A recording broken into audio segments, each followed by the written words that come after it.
தமிழக சட்டப்பேரவையில் மூத்த தலைவர்கள் திரைப்பிரபலங்கள் மறைவிற்கு இரங்கல் தீர்மானம் நிறைவேற்றப்பட்டது. தமிழக சட்டப்பேரவையின் 2ஆம் நாள் கூட்டத்தொடர் இன்று காலை 9:30 மணிக்கு தொடங்கியது. சட்டப்பேரவை முன்னாள் உறுப்பினர்களின் மறைவு குறித்து இரங்கல் குறிப்புகள் முதலில் வாசிக்கப்பட்டன. அதனைத் தொடர்ந்து இந்திய கம்யூனிஸ்ட் கட்சியின் மூத்த தலைவர் நல்லக்கண்ணு, சட்டப்பேரவை முன்னாள் செயலாளர் சி.கு. ராமசாமி ஆகியோருக்கு இரங்கல் தெரிவிக்கப்பட்டு மௌன அஞ்சலி செலுத்தப்பட்டது. தொடர்ந்து திரைப்பட தயாரிப்பாளர்கள் ஆர்.பி. சௌத்ரி, கே. ராஜன் மற்றும் இயக்குநர் பாரதி ராஜா ஆகியோருக்கு இரங்கல் தெரிவிக்கப்பட்டு மௌன அஞ்சலி செலுத்தப்பட்டது. தொடர்ந்து இரங்கல் தீர்மானங்கள் பேரவையில் நிறைவேற்றப்பட்டன.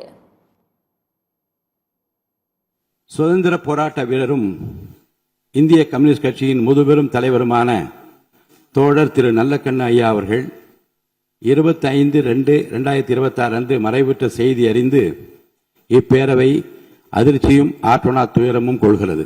திரு ஆர்.பி. சௌத்ரி அவர்கள் திரைப்படத்துறையில் தனித்துவமான இடத்தை பெற்றவர்.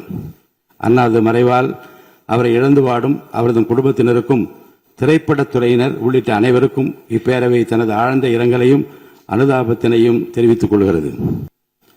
பிரபல திரைப்பட இயக்குனரும் தயாரிப்பாளரும் நடிகருமான திரு பாரதி ராஜா அவர்கள் 10/6/2026 அன்று மறைவுற்ற செய்தி அறிந்து இப்பேரவை அதிர்ச்சியும் ஆற்றொணா துயரமும் கொள்கிறது.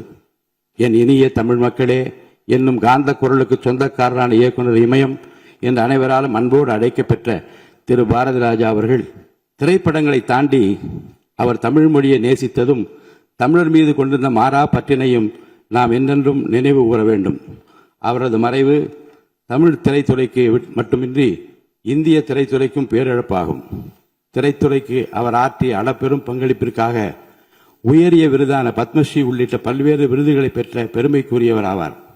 அன்னாரது மறைவால் அவரை இழந்து வாடும் அவரது குடும்பத்தினருக்கும் திரைப்படத்துறையினர் உள்ளிட்ட அனைவருக்கும் பேரவை தனது ஆழ்ந்த இரங்கலையும் அனுதாபத்தையும் தெரிவித்துக் கொள்கிறது.